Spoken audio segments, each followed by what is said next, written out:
Winter is well and truly here, and we might be living on a building site in an old caravan. But thanks to all the hard work we put in over the last year, transforming our previously abandoned land into a working homestead, We're doing our best to thrive off-grid. this is how we're attempting to sustain ourselves through our most challenging season yet. Forking carrot. Sexy. Stop. Fun times.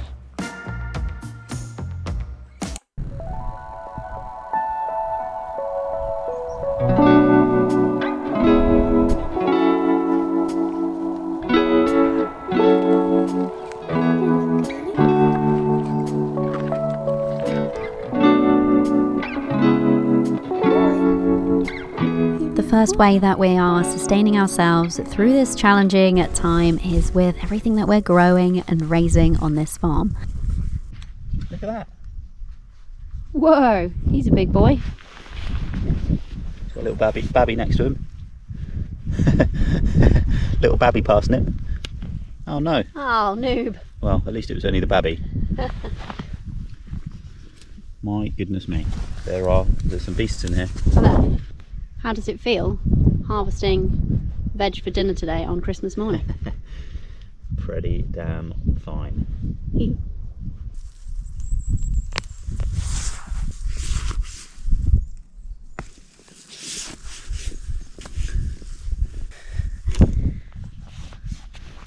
The beastie.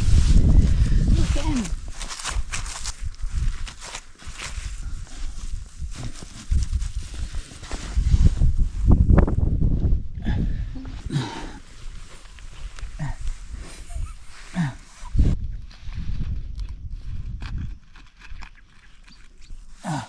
I'm going to get my spade. Parsnips, well and truly dug. There was no way to get them out by hand. So the heavy clevy substrate that they were tap-rooted into. Heavy clevy? Yeah, heavy clay substrate. Yeah. That they were tap-rooted into was a struggle. It wasn't happening by hand. So they got a bit dug. Oh my days. Insert an appropriate joke here. I'd be happy with that. Would you, sir? It's a big one. We've got a monster veg up here, don't we? See what I just pulled out of the ground? What do you think? What's your reaction to it? That is an absolute monster. You didn't believe me how heavy it was, did you? Oh, looking at it, I thought it was going to be a couple of kilos. That's over 5 kilos. I know, right? What a beast. I don't know whether to work out with it or to cook it. Not bad for our first ever parsnip harvest, right? All right. Okay, onwards and upwards. Onwards. Nice.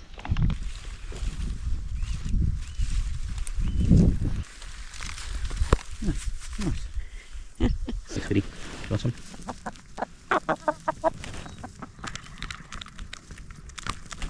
Go on, get in there, boy. You big brute.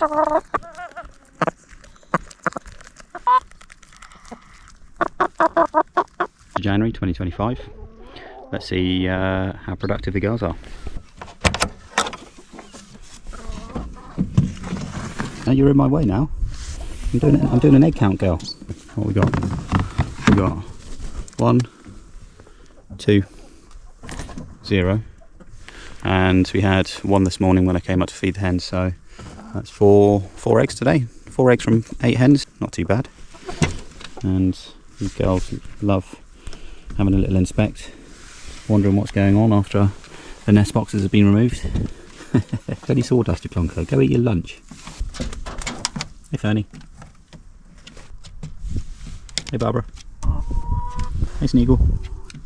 Oh, I found in one of the books that I got from the library recently, this is known as chickweed. And it's called chickweed because chickens go mad for it. So my hens are very fussy with the greens they eat. So let's give it a go, see what they think.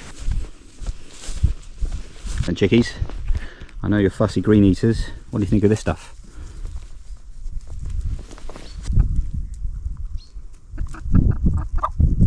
Oh, would you look at that? Its namesake is actually correct. Chickweed is enjoyed by chickens, even the fussy ones. That was a pleasant surprise. Now I know what to look out for when looking for some greens for the hens. Garlic update. Look at this. They are going absolutely fantastic. Not a bad radish haul for a winter harvest. Do I potentially want disappointment, which will be the onions, I suspect, or should I have some fun with the carrots? I planted a few different varieties, and this is kind of how they've all turned out. Nice, beautiful white root system there, but just no bulb. I don't know if it was the soil, if it was my planting time. Could be the soil they don't like, the pH, could be too wet for them, not sure. I'm just grateful for the success we've had so far, so can't win them all. Try again next year with the onions. We'll see how we get to. This is our earliest row of plantings. Some of them have actually got some reasonable foliage, got some nice green growth there.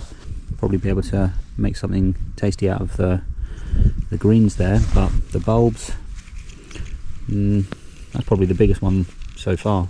That was obviously a red variety, but still no bueno. So the carrots, the succession planted carrots in the main bed, some varieties fared better than others, but on the whole significantly smaller than the first planting of all of these varieties. The pricked out carrots that came from thinnings from this main planting and were just thrown over there in some space that I had free have actually grown stronger and larger than the main plantings here, so we'll go harvest those and see how they look. They are by and large larger than the main planting, although most of them are well forked. Look at that, forking carrot. In terms of actual like carrot edible mass, there's definitely more on this growth than the main plantings. Very forked parsnip in there as well. Look at that for a beautiful medley of beetroot. Yes please.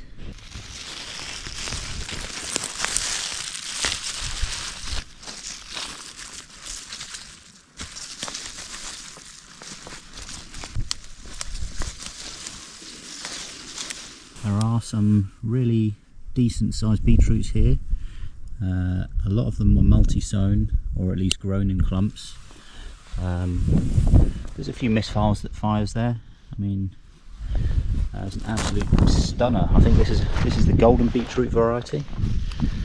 Look at that beast, an absolute monster. Although, albeit only one, and got a little. What's up, boy? Brief interlude. Got some treats for the hens, some leftover organic sirloin steak, and if anyone is ever in any doubt that hens are one of the last remaining animals descended from the dinosaurs, when you feed them meat, you will find out why. They are most definitely omnivores. I think they'd probably be carnivores if they had the choice. What's that? A little bit over there. Mad for it. A bit over there. A bit over there. A bit over there. Yeah, that was good, wasn't it? Tasty treat. Right, that's enough messing around, girls. That's enough larks. Time to get back to harvesting. Serious business.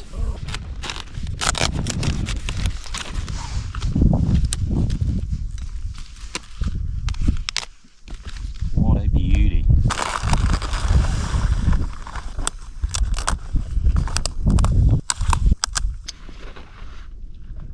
We just got back from horse riding, and Caravan phoned and said he's in the top field and to bring bags. It's very slippy. He's been harvesting, so let's go see what he got. What's he doing? Wow! Wow! This is so cool. It's like a shop. Hey, I'll take all of it. Oh, it'll cost you a year's worth of graft. The only payment that's required is manually lugging several tons of compost and wood chip up a hill and then attending to it every day. Oh, it's looking amazing. Alright. It's so cool. There's something about seeing it all laid out like that. Sexy. It is sexy. The sun has just set. Let's have a little stock take on harvest time.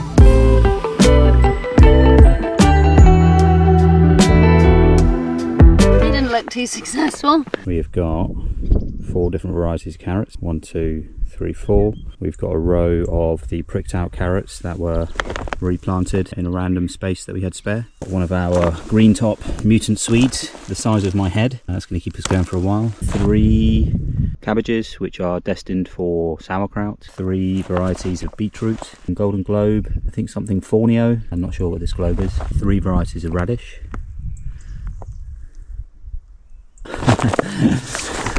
We've got a year's worth of onions.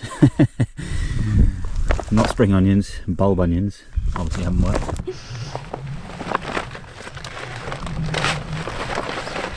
Pony's going to be getting treats for the next few days. God, how are we going to get this past them? Where are they? They're literally there. It's like they know. Well, Oh no, they're going to muscle us down the hill. This is going to be a nightmare. no.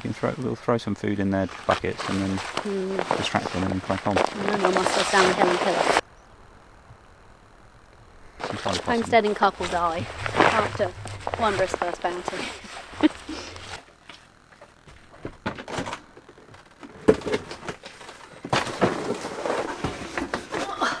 This is heavy.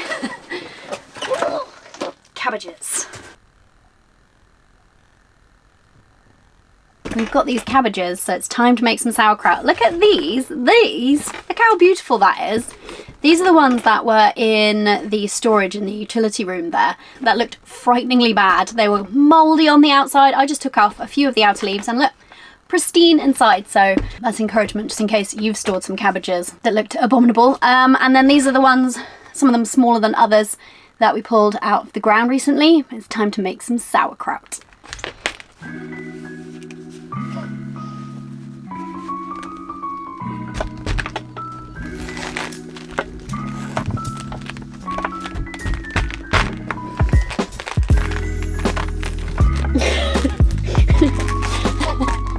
It's stuck.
It's time for comment of the week, and this week's comment comes from Bella and Ruby, who said, "It's a fantastic project but can't stop thinking why Ireland, and could have got a project in Italy or better a Greek island." She's also subscribed and looking forward to seeing how we get on.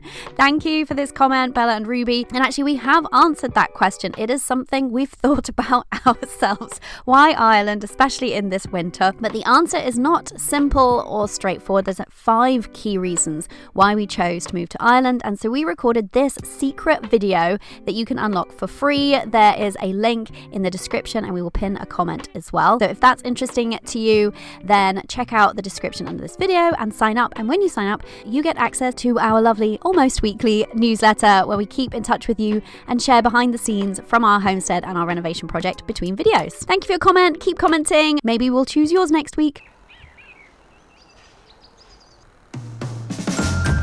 We might not have many luxuries around here right now, but our gym is one of them, and we both work out several times a week because we feel keeping fit is absolutely crucial to us sustaining all of these projects through winter.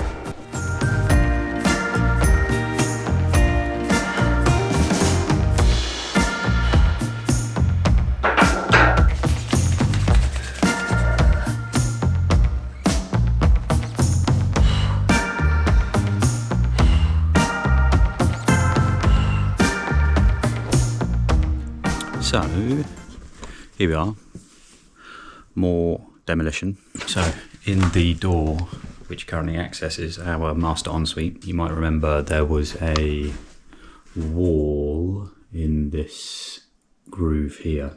It wasn't structural in so much as it was holding up anything to do with the main cottage itself, but it was actually providing some load-bearing capacity on the roof joists for this little attic space in this small ensuite. So as you can see, it's got 1, 2, 3, 4, 5 2x4 joists in there, which is spanning over 3 meters.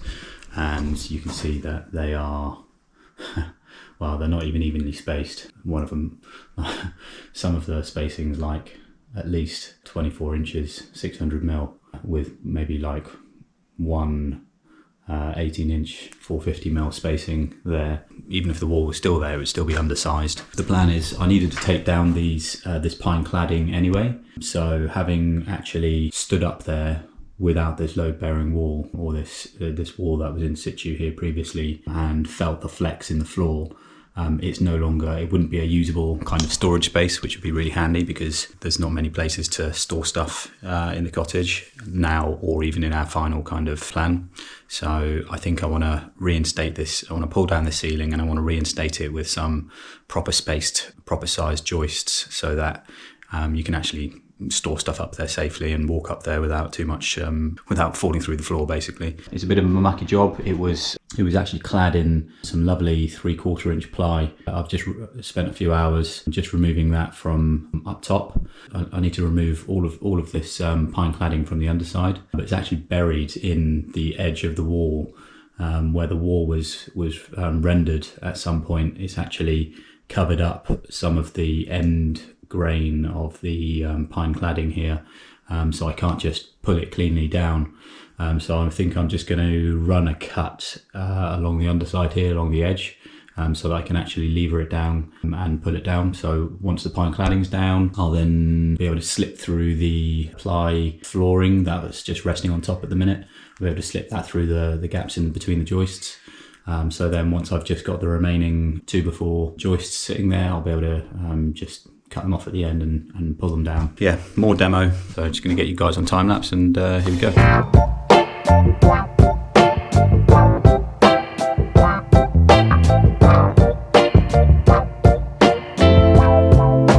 So most of the cladding is down. And next job, I've got to hop up there. I've got to remove the plywood flooring that was laying on nailed to the top. So I'm going to slip that through the gaps in the joists now. So I've opened up a bit of a can of worms. As is always the way with these old houses, the joists that I'm going to take out and replace, they don't have a wall plate. They're just sitting on top of one of the cladding sheets. I don't even know how that works. How did they build the ceiling with the pine cladding without those joists there in the first place? So it's like the cladding was there and then they put the joist on top and then clad. Oh right, yeah, okay. So they just used one of the pieces of pine cladding as the wall plate, and it's butted right up against the rafters, the underside of the rafters. So I don't really know how I'm going to be able to splice in a wall plate there. And have a little, go back to the drawing board on that one. But anyway, I'm going to finish tearing this down and think about how to rebuild it. That was carnage. Dancing around on the floor joists, trying to slip down the pine floor cladding. This plywood is a bit heavier than I'm used to. I think the old adage of they don't make it like they used to applies in this case. Ceiling cladding all down, plywood flooring all down. So last job, I'm going to remove these 5 joists, just slice them at the end, make life easy for myself. Or I might be able to actually just slip them on the angle and slip them down. We'll see. So last job, and then demo in here is done.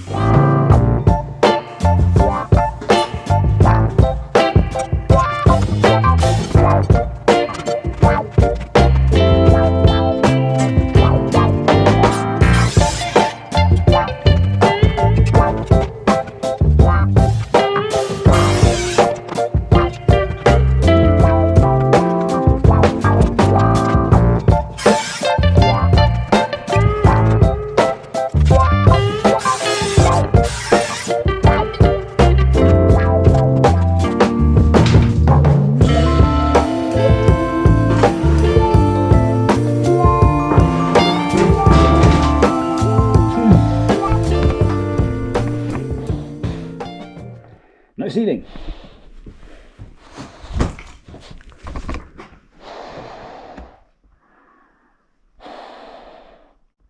More to rebuild.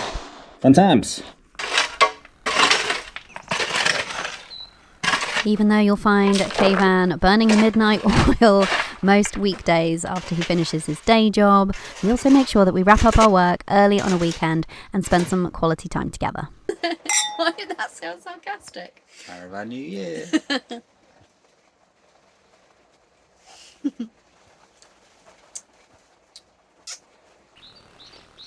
Last harvest.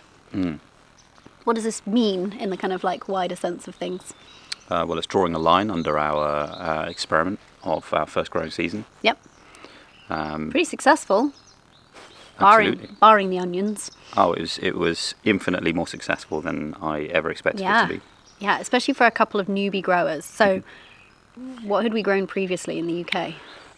Some Welsh onions or scallions to folks over the pond. Some thyme. Yeah. And lemon balm. Yeah. That was about it. Farmers. All the brassicas we grew just got aphids and got hammered and died. I think my daughter and I, when she was about 4, we grew 4 teeny tiny carrots. That's literally the extent of our experience. So this is all new to us. It's not just a brand new homestead. We're brand new homesteaders too. So. Yeah, we used to joke that in our previous garden we used to be able to kill anything, even grass. Yeah, it's just remove all of the nature. Yeah. That's what we ended up doing back there. We're trying to partner with nature more now, aren't we? 100%. Yeah, and to have done it all organically, that's pretty cool too. Yeah, so it feels exciting. Yeah, so that last harvest, we've got several weeks, if not a few months worth of food to sustain us through winter, so that's really exciting. Get some coloured veggies in us. Yeah. In the grey winter. I mean, one of those Swedes alone will keep us going for 2025. that monster Swede. Yeah. I've cooked it, so I've sliced chunks off of it 4 times now, and each time there's been leftovers, so we've had about 8 meals worth. And it's still not done. Still got about a quarter left. Yeah, so if you want some Swede, come round.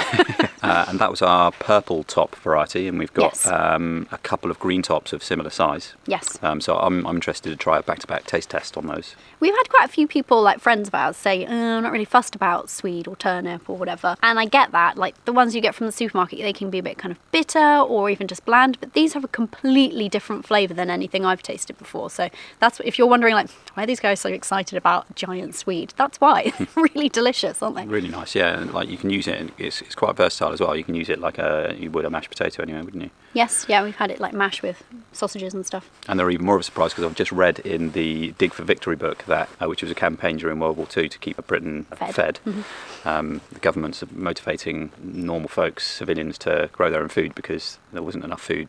The supply lines were all cut by the U-boats. Anyway. History with Kayvan. I just learned in that book that Swedes don't like acidic soil, which is what we've got. So they like our acidic soil. Yeah, that was on our side. Yeah. I felt like I was just going to fall off there.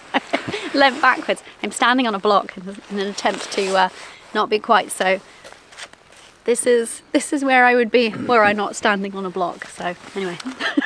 Super grateful on the whole, aren't we? 100%, yeah. Absolutely blown away by our first year of growing, homesteading. And really inspiring and encouraging. Like if we'd had like a bunch of dismal failures, I don't think we would have planted anything in 2025. The amount of work we put in, we'd be like, oh, forget it. Yeah. We don't want to be homesteaders. Let's move to the city. Yeah. So it's like we can do this. We can. We will be able to grow some really tasty, nutritious sustenance. Yeah. That will be able to keep ourselves fed. Yeah. And the other thing that I'm grateful that we've grown. this community. Growing some cheese. These guys, you absolutely rock, and we couldn't be doing this well without you, because your encouragement, your tips, your advice are just really sustaining us. 100%. It is one of the things definitely sustaining us through this, so thank you so much. We'd love to know from you, did you grow something this year? What was your most successful crop? Do you have anything to rival the Swede? Let us know in the comments if you've got some wisdom on the onions. We'd be curious as well. Or if you've never grown anything before and you're just inspired to maybe think about growing something this year. Hey, if this couple of idiots can, this couple of, what would you call us? Well, definitely bumble. If we can pull it off, surely you can too. See you next time, guys. Bye for now. Bye, folks. Bye. Winter is here. You need 2 hands for that. That's what she said.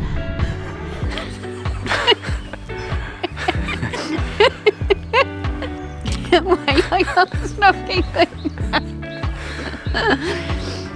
Why must I be this way? This. Actually, this. Well, wait for the rest. I didn't, but I very nearly started mouthing it along with the second one.